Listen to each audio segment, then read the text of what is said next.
Welcome to City Church's On Demand Messages. My name is Josh, and we're so glad you're tuning in whenever and wherever you're tuning in from. In fact, if it's your first time, we'd love to connect with you. You can text NEW to the number on the screen right now. We've got a free gift for you.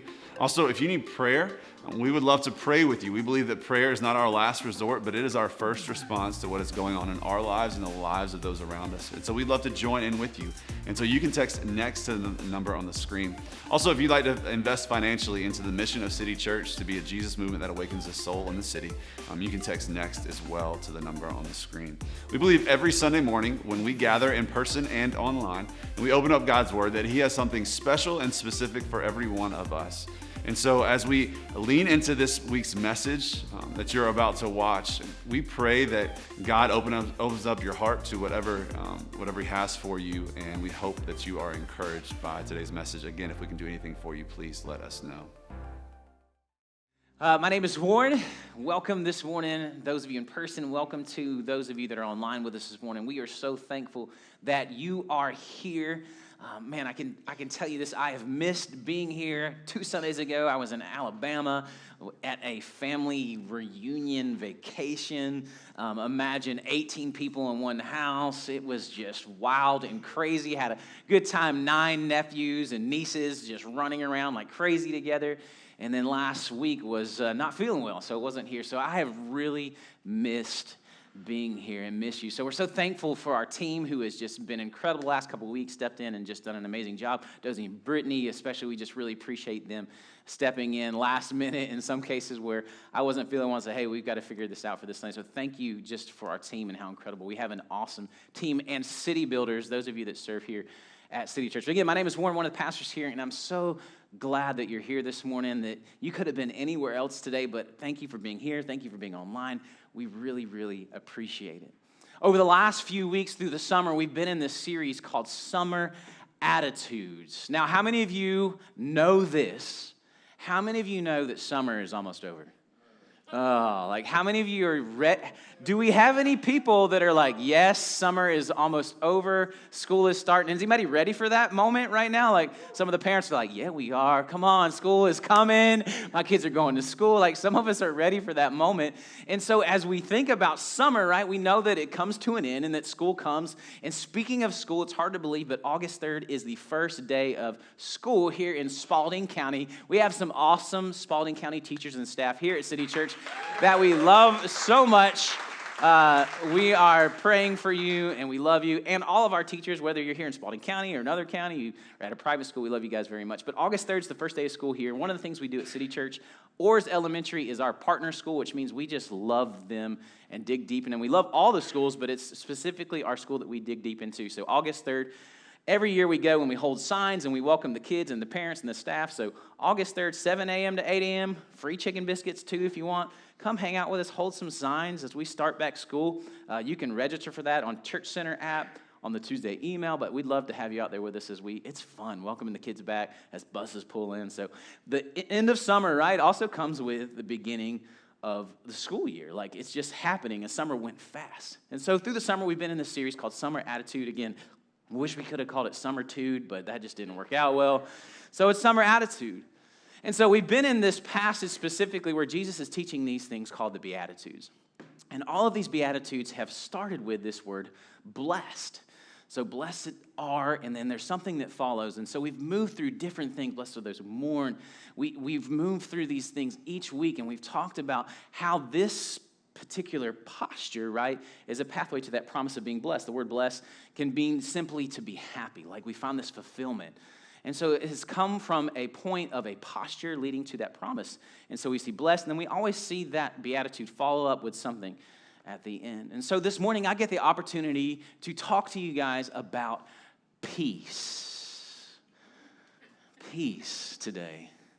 How many of you would just agree with me that you love peace? Online, give me a thumbs up. Like you just love peace. Man, it's just a good thing. You absolutely love it. And so I just figured, why not this morning? Why not go together and let's have a little moment of peace together? I mean, we all desire it. We all want it. Let me go get my chair this morning. And the truth is that we all feel, right? We all feel peace in different ways. And so I just figured I'd share with you one of the ways that sometimes I feel peace. And I'm sure some of you probably feel peace this way as well. So we're going to change the lights just a little bit, nothing crazy, but just some colors to kind of give us this space of peace. And I'm going to have a seat right here in my chair. And I just need everyone to be quiet, okay? If you're at home watching right now, be quiet, okay? Don't chat in the chat. If your kids are hollering and screaming, tell them to be quiet, okay? Don't say shut up, but just tell them to be quiet, okay? I'm going to sit right here. Everybody quiet. I'm going to count to 3, and then we're going to play this little video. And I got the right shirt for the occasion. All right, 1, 2, 3. No, quiet. No.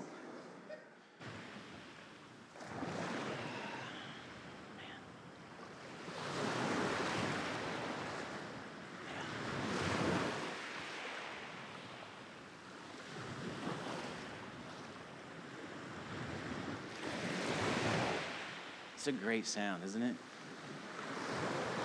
Now, let me ask you this question this morning. How many of you would agree that if you were actually sitting in that space, maybe you went there right now, I don't know, but if you're sitting in that space, you're like, I could feel a little bit of peace. Anybody you can be honest. Maybe you want a fishing pole in your hand, and maybe it's a little more peaceful. I mean, I wouldn't mind one, right? Or maybe for you, it's the mountains, or maybe for you, it's just at night when your kids go to bed, like maybe that's the space where you're like, I feel super at peace right now. The truth is like we all have spaces and places where we feel peace. And I have to be honest with you, for me, one of those spaces is I love being able to be by the water. I mean, honestly, it could be a pond. It could be a yucky pond. I mean, it could be a stream. It could be a creek. It could be a river. It could be the ocean. It could be a lake. There's something peaceful about, honestly, just being by the water for me. I really enjoy it.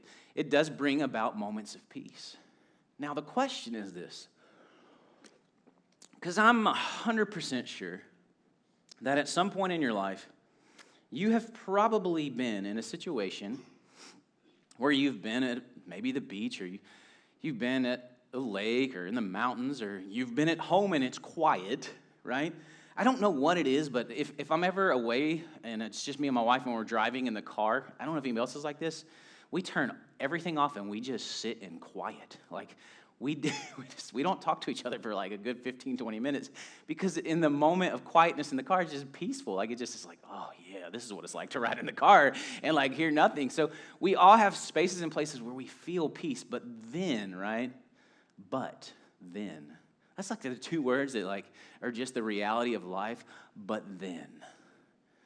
You come back from the beach, you come back from a quiet moment in your home, you come back from a quiet moment out on the back porch, but then the kids, the electric bill,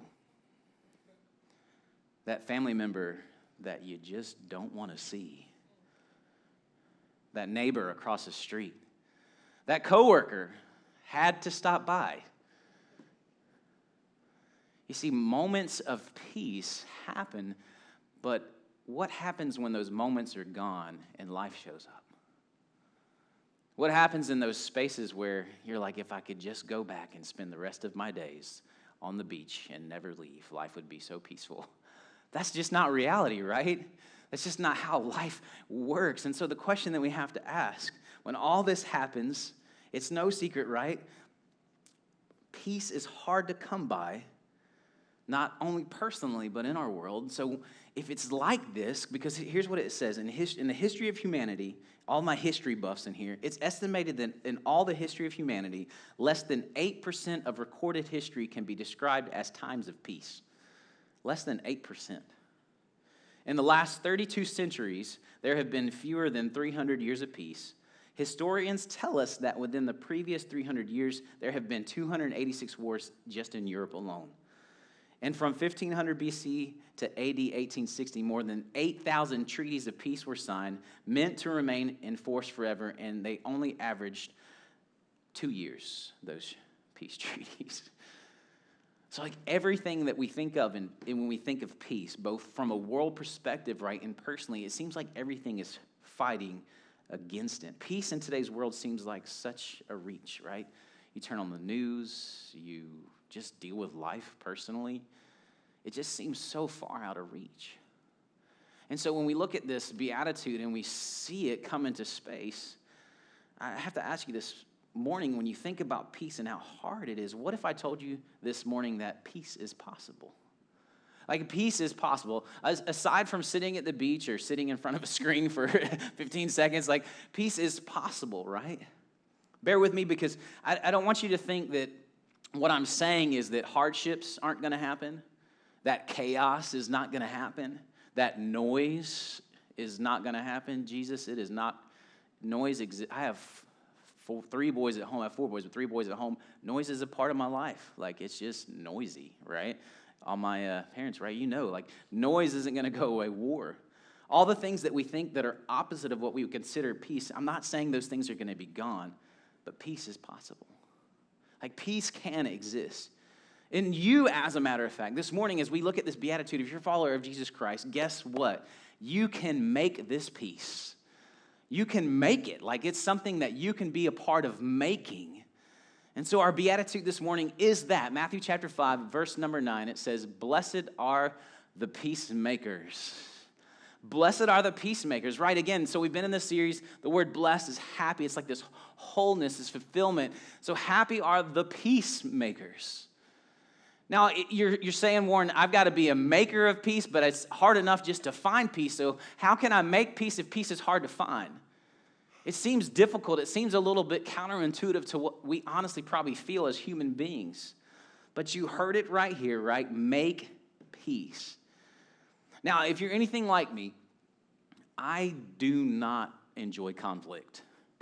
And there are few and far between. Some people are like, yeah, let's do this. I'm all about some conflict. Come on, let's talk about it. Like, some people are that way.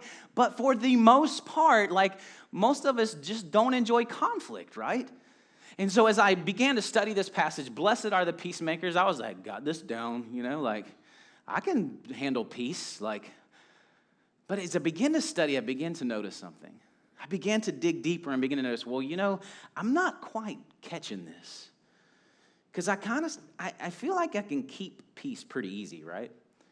Just avoid things that aren't peaceful. I can handle that, right? If I can keep the peace, I'll just avoid things that aren't peaceful. That makes it easy. If I have something going on with someone, oh, there they are. Nope, let's go this way. Peace is still existing, right? Oh, my kids are doing something. Yeah, just keep doing your thing. I'm going to go over here. Like, I'll keep the peace. Or maybe it's with my spouse. There's something going on. If we just don't talk about it, there's peace, right? It's that conflict that exists, right, of keeping versus making. And I have to be honest, as I studied this, I was like, oh, wow, Jesus, you are doing something in me, because I think I can keep peace, but this peacemaking thing seems a little different than what I think.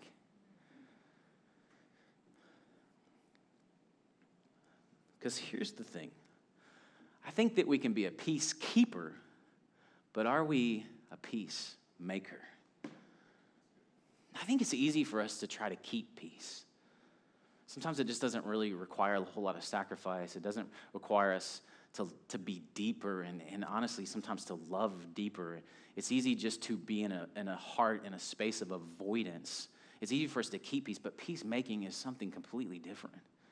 Blessed are the peacemakers.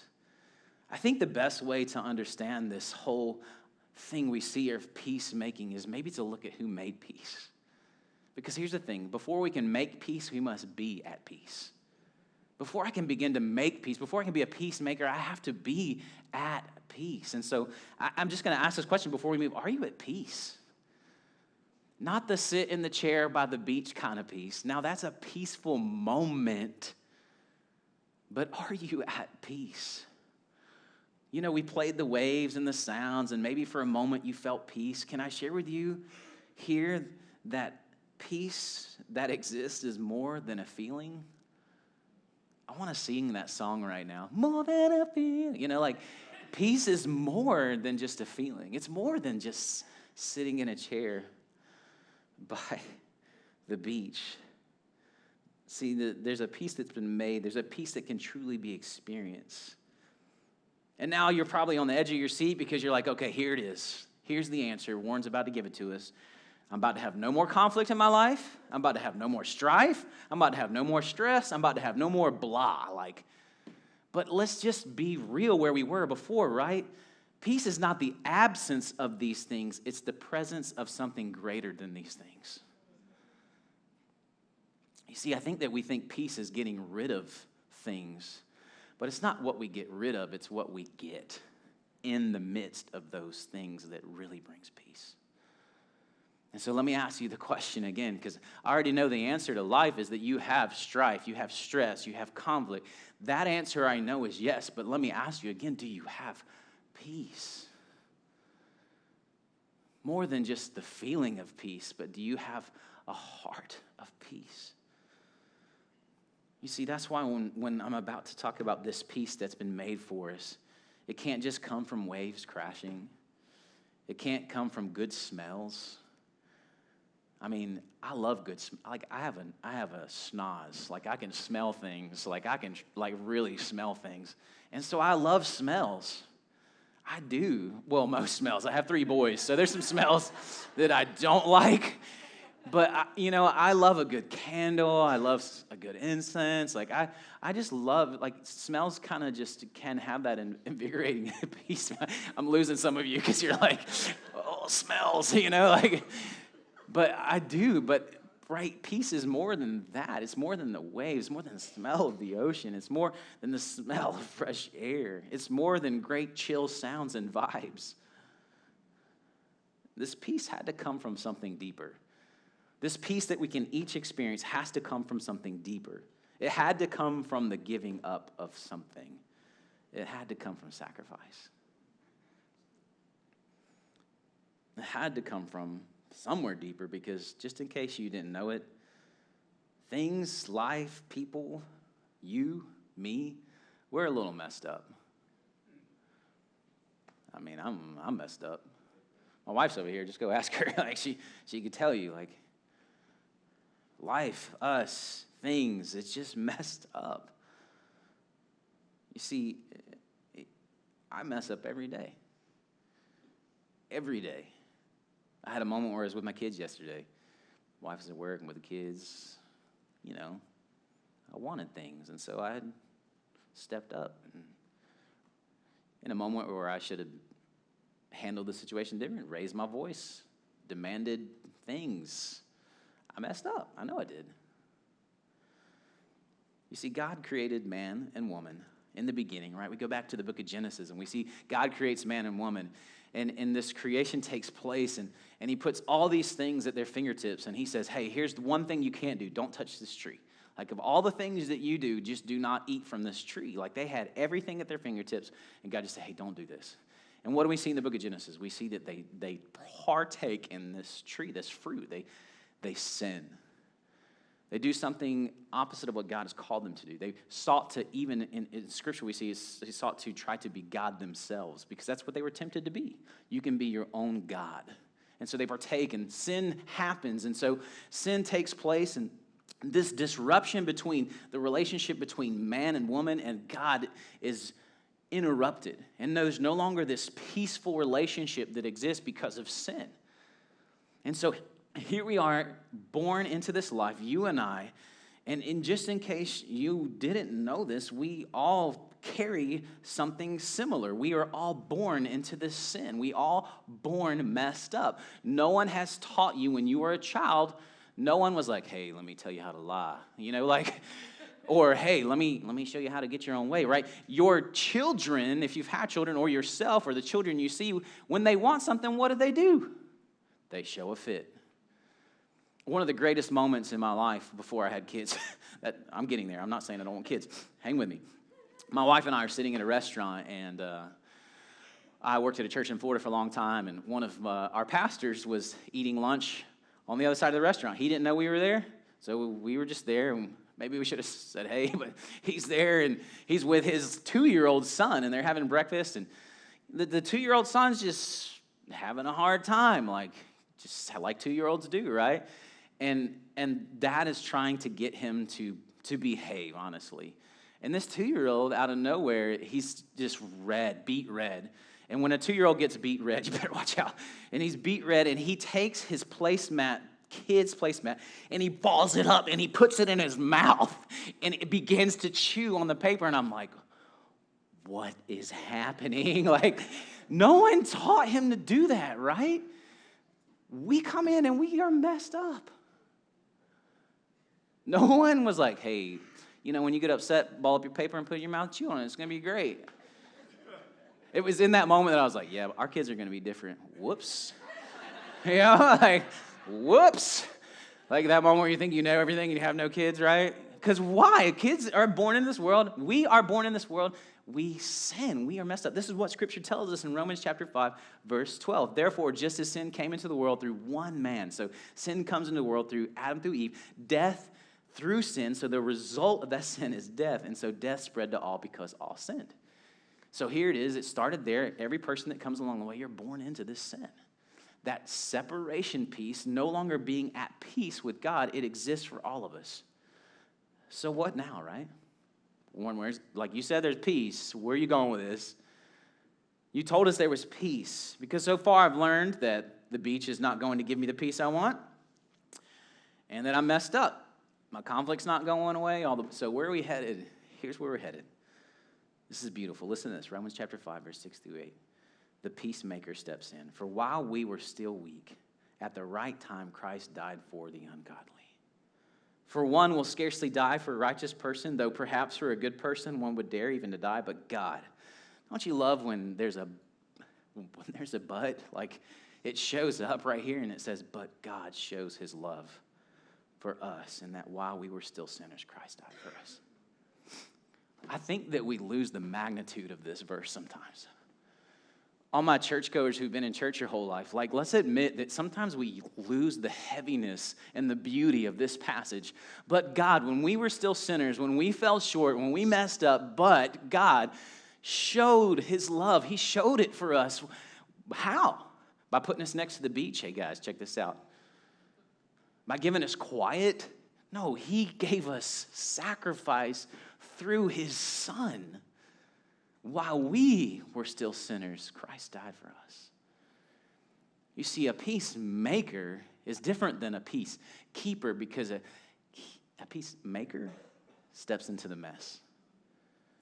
It steps into the spaces and places where people have maybe done wrong, right? We've done wrong to God, and Jesus steps in still. You see, peace wasn't achieved through keeping things the way they were, by avoiding pain. Jesus made peace through sacrifice and pain, and this is big. Jesus knew the pain of making change was not as bad as the pain of staying the same. See, Jesus knew, like, I can't let my children, I can't let them stay in this space, and so I know the pain I'm going to experience by giving my life, it's going to outweigh, and things are going to be better because of how I give my life up. That's the peace we get. That's the peace that's been made for us. And so the first question that I have to ask this morning is, are you at peace? Do you know Jesus?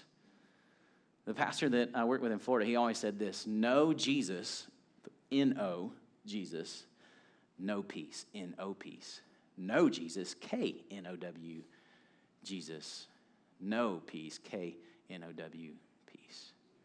You see, when we know what he's done for us, when we accept who Jesus is, that's the peace that we experience. I want you to know this morning, no matter who you are, no matter your past, Warren, you don't understand my past. Like, you don't know. No matter your past, no matter your present, no matter the things that you've done, Jesus has done this for you. He has done this for you. And here's what we have to understand. Peace is not the absence of something, but it is the presence of Jesus. Man, that's the peace that's been made for us. It's not the absence of conflict and the blah things of life, but it is the presence of Jesus in all those things that shapes us towards peace. Because if I depend on the feeling of peace, let's be honest, it's going to fall short. It's when we have this presence, when we're seeking this peace, that then we become and can be these peacemakers. Let's look at that verse again, Matthew chapter 5, verse 9. It says, "Blessed are the peacemakers, for they shall be called sons of God." Sons of God. I did it. I said gods. Sorry, guys. Sons of God. Something happens that's really unique. When we experience this peace from Christ, we begin to make this peace.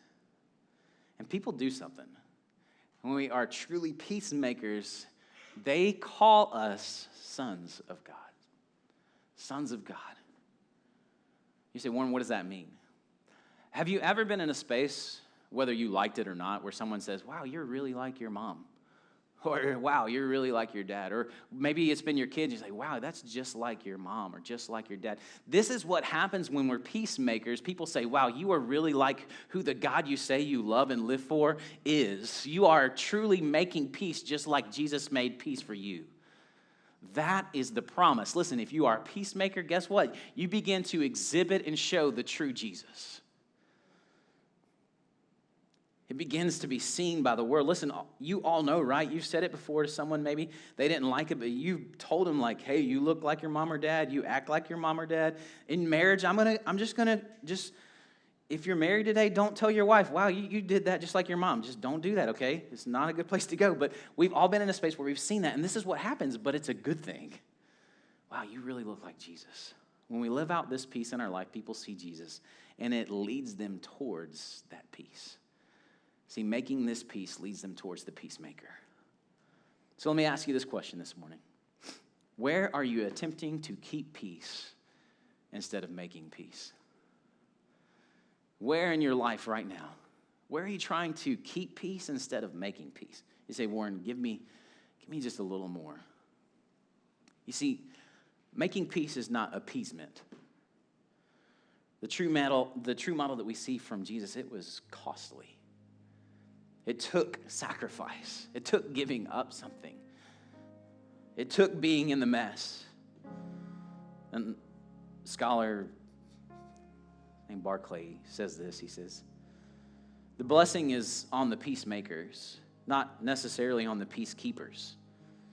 It very often happens that if someone loves peace in the wrong way, he or she succeeds in making trouble and not peace. You say, how does that work? Well, if you're keeping peace and avoiding things, the person that you're trying to keep peace with and avoid, has anything gotten better? Honestly? Or every time you see them, you're just like, oh. And then you leave the situation, you're like, okay, well, there's still peace. No, there's not. There's trouble still. We may, for instance, allow a situation to develop, and our defense is that for peace's sake, we do not want to take any action. Many times we think we are loving peace when in fact we're piling up trouble for the future because we refuse to face the situation and to take the action which the situation demands. The peace which the Bible calls blessed does not come from the evasion of issues. It comes from facing them, dealing with them, and conquering them through Jesus. What this beatitude demands is not the passive acceptance of things because we're afraid of the trouble of doing anything about them, but the active facing of things and the making of peace, even when the way to peace is through struggle. Jesus' path to peace for us was through death, through struggle. So let's be open and let's be honest just for a moment. If we were to say, hey, the world sees the church as peacekeepers or peacemakers, what do you think the answer to that question would be? Now, personally, what is that answer for you? Can I be honest and for real for a moment? I have some spaces in my life where I've been just trying to keep peace and not make peace. Where selfishly, honestly, I've wanted peace for myself, not for the other person. You see, when we keep peace, we might feel peaceful, but what are we doing to those that surround us? Let's make peace. Let's make it possible that Jesus can be seen more in the church in the way that we're called to seek out and make peace. For some of you today, do you need to pursue peace with a family member? For some of you, maybe it's your father. For some of you, maybe it's your mother. For some of you, maybe it's a brother. For some of you, maybe it's a sister. Maybe it's an extended family. Maybe today you sit in a space and you have a cousin or aunt or uncle. For some of you, you need to pursue peace and make peace with a coworker or an employee. For some, maybe it's your neighbor next door. Maybe they have just done so much to just bother you, but maybe you need to go make peace. Maybe today it's your spouse. Maybe you're avoiding some kind of conversation, trying to keep the peace, but in the process, you're moving yourselves further apart. Would you make peace? Sacrifice, surrender, love. Because let us remember, right, where we've been this whole series. The posture is the pathway to the promise. The posture is peace making. The promise is blessed. The promise is, wow, that is someone that I can call a son of God, a daughter of God. That is a follower of Jesus. I can see it by the way they're trying to make peace. So today, and as we move into this moment of communion here in a moment, I want you to just resonate and ask Christ right now. Ask Jesus, if you're a follower of Jesus this morning, where am I trying to keep peace and not make peace?